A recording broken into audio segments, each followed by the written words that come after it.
我哋聽到咧，好多人都會抱怨美國政治嘅兩極化，其實係邊個嘅錯？媒體咧經常使用極左派或者極右派嘅標籤嚟描述佢哋唔中意嘅人，係咪民主黨同共和黨咧都變得極端咗咧？梁博士，要有兩極化嘅情形出現，起碼需要兩個人嘅，係咪？咁究竟係咪過去50年嚟民主黨同埋共和黨都變得非常之極端呢？我哋睇一睇客觀嘅事實，發覺並唔係咁樣嘅。嗱，50年前，無論係民主黨抑或共和黨，絕大多數嘅美國人，佢哋都認為墮胎唔係一件好事。連左派嘅克林頓總統，佢都倡議話要想辦法減少墮胎。至於呢啲晚期墮胎，即係 late-term abortion， 差唔多所有美國人都認為係等同於謀殺嘅。但係如今有其中一個政黨認為墮胎係應該毫無限制。甚至咧容許呢啲嘅晚期墮胎，甚至殺嬰添。50年前，民主黨同埋共和黨都唔會支持同性婚姻，更加冇人咧會想像咧要將啲變性主義咧正常化。同樣地，50年之前，雙方都會同意政府赤字唔係好事嚟嘅，我哋一定需要回復平衡預算。同樣地，50年之前，民主黨同埋共和黨人都一致認為傳統嘅家庭價值係好嘅嘢，政府對呢啲細路仔嘅管轄權係絕對唔應該超過咗啲父母對啲細路哥嘅管轄權嘅。50年之前，每個人都會同意我哋應該有一個唔睇膚色嘅社會，我哋唔應該根據膚色咧嚟區別我哋點樣去對待人。50年之前，每個國民都會認為將我哋嘅邊界完全開放，任由成千上萬嘅呢啲非法移民湧入美國，呢個咁樣嘅做法咧係瘋狂嘅。所以大家可以睇得出，保守派其實喺過去呢50年嚟基本上冇改變過佢哋嘅立場，就係咁嘅原因，佢哋被稱為保守啊嘛。然而放縱派嗰一邊咧，佢哋就越嚟越左，越走越極端啦。佢哋自稱為進步主義者 （progressives）， 究竟呢一啲係咪真正代表住進步呢？事實上喺2000年前，聖經就預言咗呢一種逐漸走向極端嘅趨勢。提摩太後書3章1至5節入邊講到：你該知道，末世必有危險的日子來到，因為那時人要專顧自己，貪愛錢財，自誇、狂傲、謗讟、違背父母，忘恩負義，心不聖潔，無親情，不解怨，好説讒言，不能自約，性情兇暴，不愛良善，賣主賣友，任意妄為，自高自大，愛言樂，不愛神，有敬虔嘅外貌，卻背咗敬虔嘅實意。然後喺12至13節入邊提到，不但如此，凡立志喺基督耶穌裏敬虔度日的，也都要受逼迫。只是作惡和迷惑人的，必越久越惡。他欺哄人，也被人欺哄。聖經入邊提到越久越惡，正正咧就係走向極端主義嘅恰當描述。所有極端主義一個明顯嘅特徵係，極端分子唔單止相信同普羅大眾傳統相去甚遠嘅嘢，而且傾向於迫害嗰啲同佢哋意見不同嘅人。你可以選擇唔理佢哋，但佢哋唔會唔理你。Former President Trump is now the presumptive Republican nominee for president. What are your predictions for this coming November? Well, nobody can predict. One concern I had 6 months ago, neither Trump nor Biden would be on the ballot. Really? Well, Trump's got all these legal problems and Biden's not able to carry on a conversation. Well, Trump's going to be on the November ballot. The Republicans won him overwhelmingly. I'm on the Republican National Committee. I support him. Now the RNC is going to be his political organization. So will Biden make it? And I think it's going to be entirely up to Biden. Everybody, the Democrats, are trying to keep him fresh and trying to keep him alive and trying to keep him campaigning. But every time, just last days ago, a special prosecutor that his office appointed said they can't prosecute him because he's too old and senile. That's shocking. So you can't prosecute him for committing a crime. They said a crime was committed, but you can't prosecute him because he's too old and he's senile, but he's okay to be president. And that's what, and many top Democrats, people around Obama said, Biden's got to go. It's embarrassing. He's going to lose the election. Okay, so let us consider both scenarios. Yeah. Let's say Biden make it to November. Yeah. What are your projections? As of today, Biden loses. Anything can change. We've seen politics change on a dime. One scandal, one problem, one headache, one arrest, something else happens. When Trump was president, a lot of people, especially elite, did not like his language, did not like the way he attacked people. He was crude. There were no wars. There were no wars. There were no slaughtering, no wars. Now the world is aflame. You know, the Red Chinese are looking at, Taiwan very aggressively and penetrating its airspace all the time.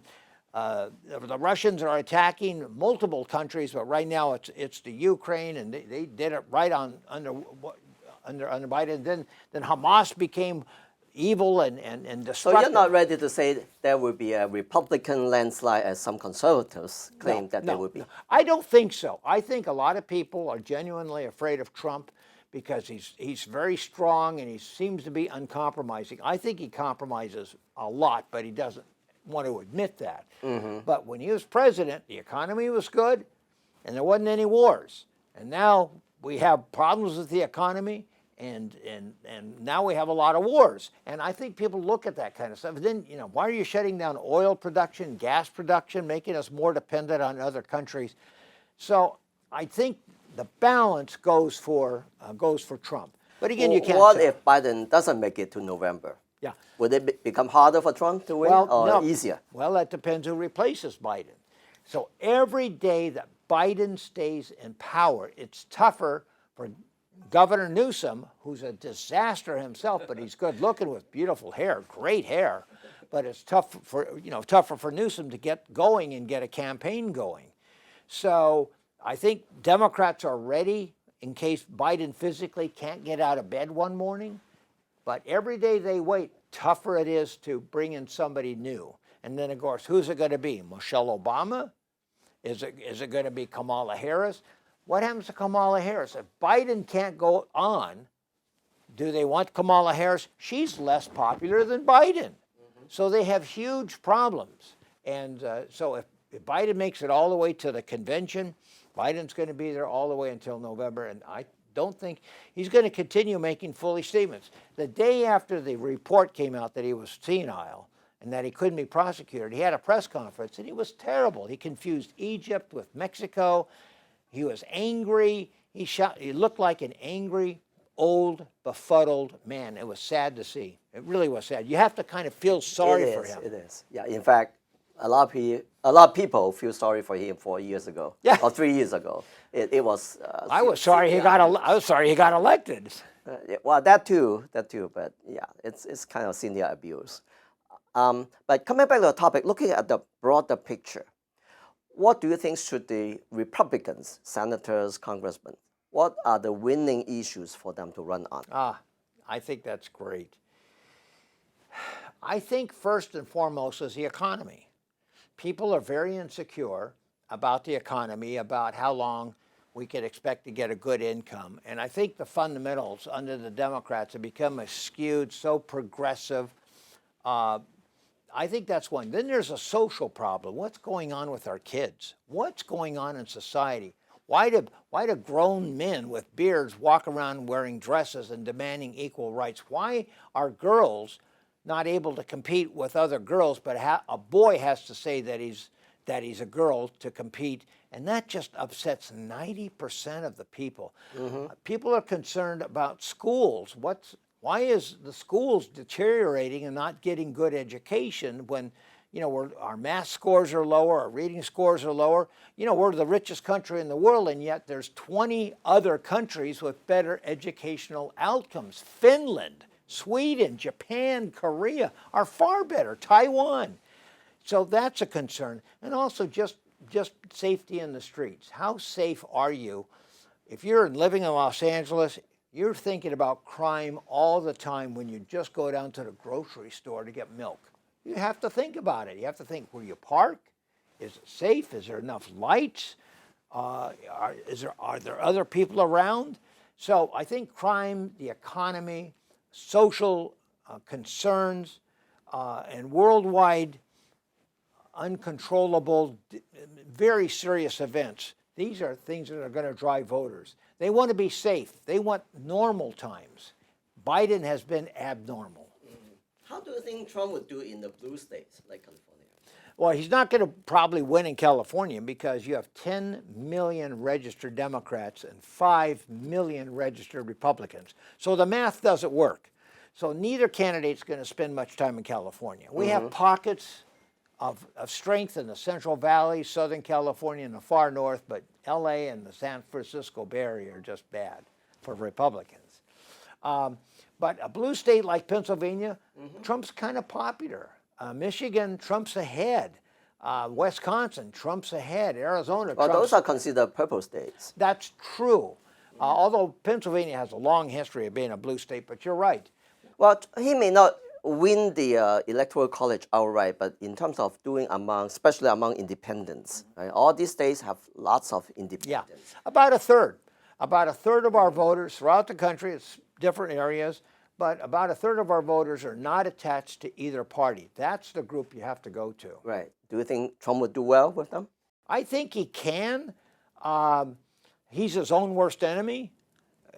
He doesn't have to worry about the Chinese premier or Putin or Biden. He has to worry about himself, because when he gives a good, positive speech, it's the best you've ever heard. When he gets angry and upset, you kind of hurts your heart a little. I think Trump, here's the evidence that it's getting better. He's got the best campaign team I've seen for any party in years since Reagan. He's got very smart people making very good decisions. And in 2020, he had a lot of people on the team for re-election. It was fat, too many people arguing with one another. It wasn't coordinated. He's got a much better team this time, and that creates discipline. And if Trump abides by discipline, he'll win. Now, there's no hiding that even within the Republican Party, there are many different factions. The so-called establishment sometimes takes a condescending view of the so-called MAGA Republicans. What is your personal opinion about the America First movement? Every major political party on earth has factions. If it's big enough, they're going to have more factions. Sometimes they're ideologically different or personality different or geographically different. In America, with the Republican Party, it's not so much geographical, but it's personality driven, and it's also ideological. Trump has created a whole new element in the Republican Party: working class people who make things with their hands. That's unusual for Republicans. Republicans have been middle class, professional, farmers, and merchants, back to Abraham Lincoln. And ideologically, does that overlap with the America First? Somewhat, thinking? Somewhat. But first start off with the class. So he brought in a whole generation of workers Republicans haven't seen. Many Republicans aspire to go to the country club. You got all these workers and union guys wearing overalls. I think it's extremely exciting. These used to be Democrats. And that's why Trump is doing well in West Virginia and Ohio, Tennessee, areas that used to be all Democrat. Then ideologically, the America First, and that's a very tricky term. Even Democrats admit they're America First. You know, of course, America's number one. Not all Democrats, by the way. Yeah, a lot of them are internationalists or globalists. Right. Globalists. Right. Well, you'd be really foolish to admit that, because that's still a bad term. But no, I think you have folks that, and Trump started emphasizing that. He wants things made in America. I think that's smart. And spend America's money for Americans first. Well, take, for example, when COVID came, and it's a Wuhan virus. It didn't come from the Solomon Islands. It didn't come from London. Came from a Chinese lab. It's a man-made disease that killed millions of people. And frankly, the Red China is responsible for that damage. It was their lab that created a man-made virus that killed millions of people, and many of their own, grossly underreported. So But the medical supplies we needed, we had to buy from China. That was because we don't make the pharmaceuticals anymore, because they got too expensive in America. The Chinese could make it better, cheaper, and faster.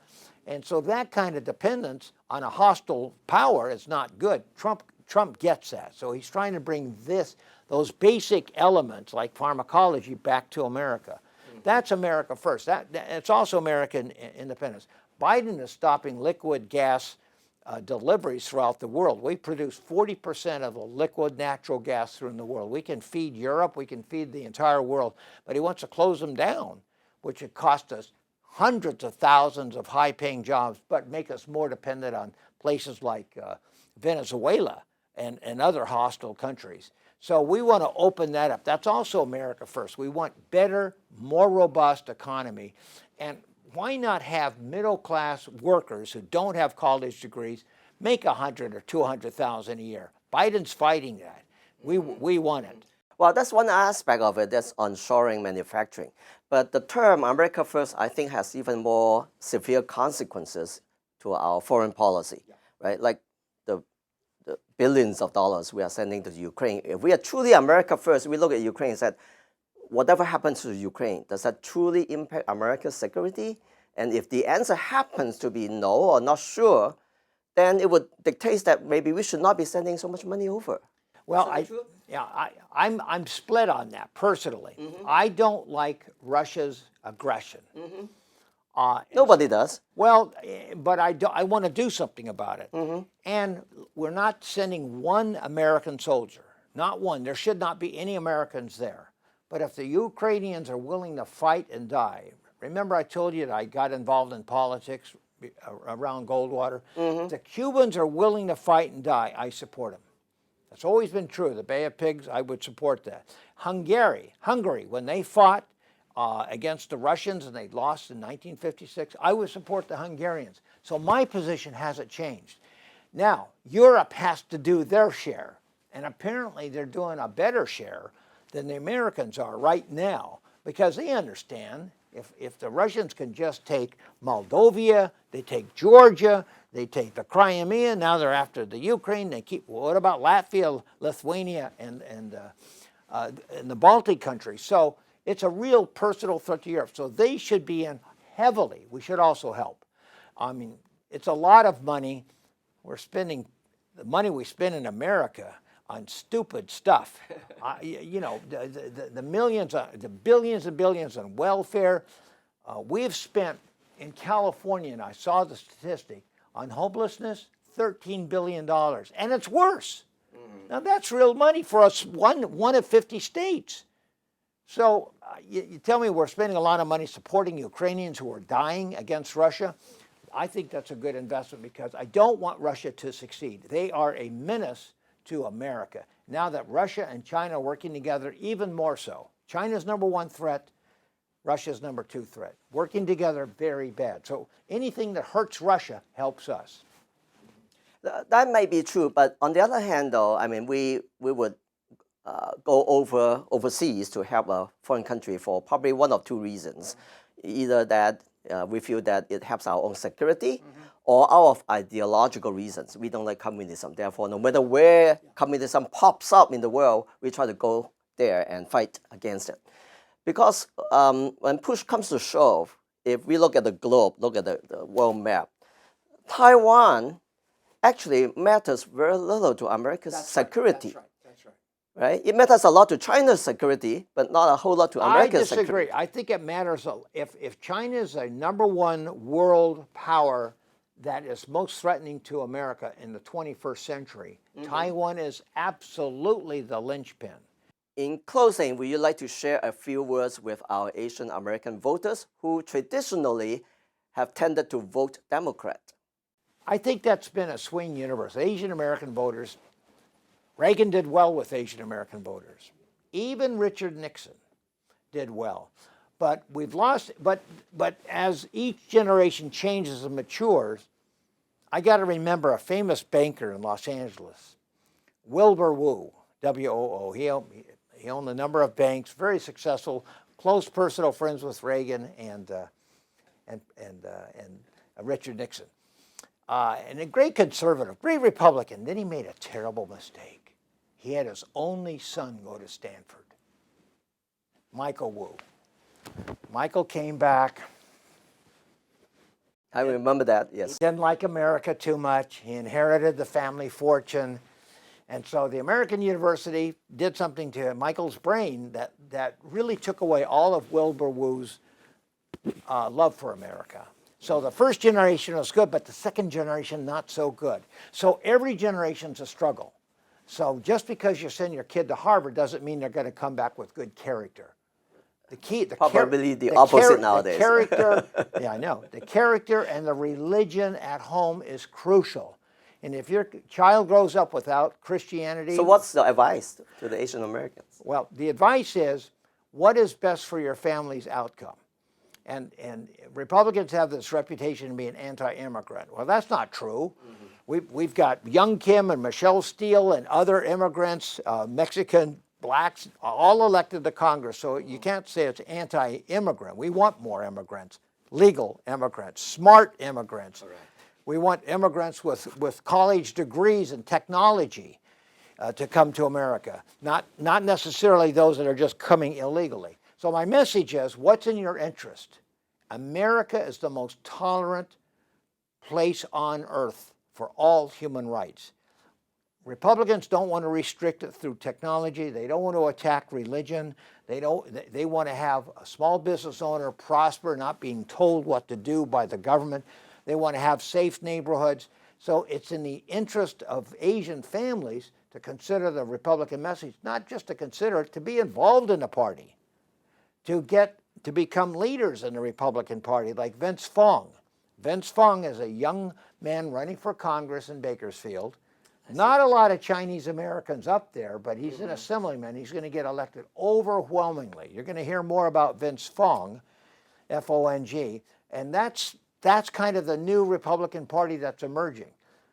California will be much safer if we can get more Asian Americans to take over and be a deep part of the Republican Party, because we don't believe in critical race theory, which is racist. We don't believe in DEI, which is racist, and we also believe in merit. No quotas in universities. No quotas. Absolutely. No quotas for jobs. Mm-hmm. Those values are the same as Republicans. Democrats don't like those values, and we've seen problems in San Francisco by tearing down the schools and making it hard for Chinese students to succeed because they were the wrong race. That's not America. Merit is what matters, not the race. How about also some words for our young people who tend to become disillusioned about a lot of American institutions? Well, I'm disillusioned about a lot of American institutions. And our universities have been taken over pretty much by the left. What a great job to be a professor. You work 12 hours a week, $200,000 a year. You maybe write a book or two.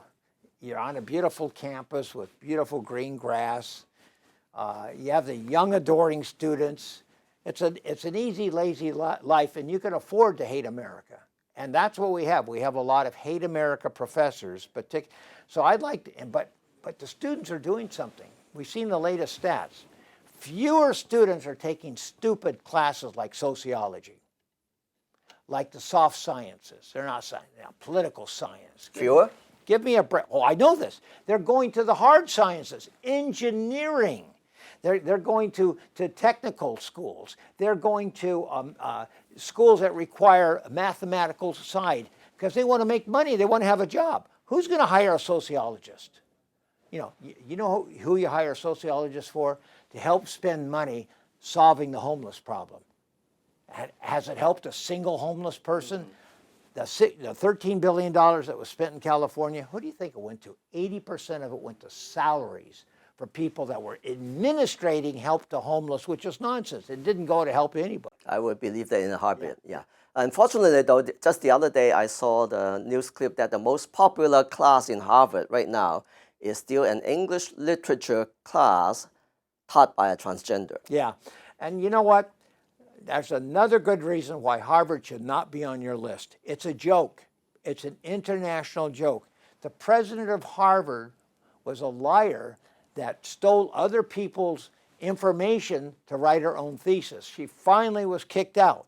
But she's a product, she's a good example of affirmative action. She came in, was a grifter, was a liar, because she was attractive, black and female. They just gave her every possible way to succeed. It lowered the reputation of Harvard considerably. Harvard's not a go-to school. Go to Hillsdale instead. Great, it's been a very engaging conversation. 我覺得今次同 Mr. Sean Steele 嘅訪問主要學咗3樣嘢。第一就係美國真係變得政治兩極化啦。加州已經完全嘅兩極化，但係權力咧就集中喺一黨上邊。第二，我哋而家採取行動仍然未算太遲嘅。第三，亞裔嘅美國人同埋西班牙裔嘅美國人，我哋嘅價值觀大致上咧係同保守嘅價值觀一致嘅。佢哋需要更多嘅去參與美國嘅政治，喺加州尤其如此。希望今次嘅訪談能夠幫助你了解美國政治而家係演變到咁樣嘅狀態。兩極化係真實存在嘅。美國政府機構、大企業、媒體、大學甚至聯合國等等嘅傳統機構嘅公信力已經跌到歷史最低點，因為佢哋偏袒一方。無論你投票支持民主黨定係共和黨，而家係時候讓我哋深入了解情況，了解問題，而且由基層開始參與。我哋要企出嚟，為到我哋子孫後代，去讓我哋保衞呢個國家嘅價值。如果我哋唔咁樣做，我哋嘅小朋友可能就冇未來啦。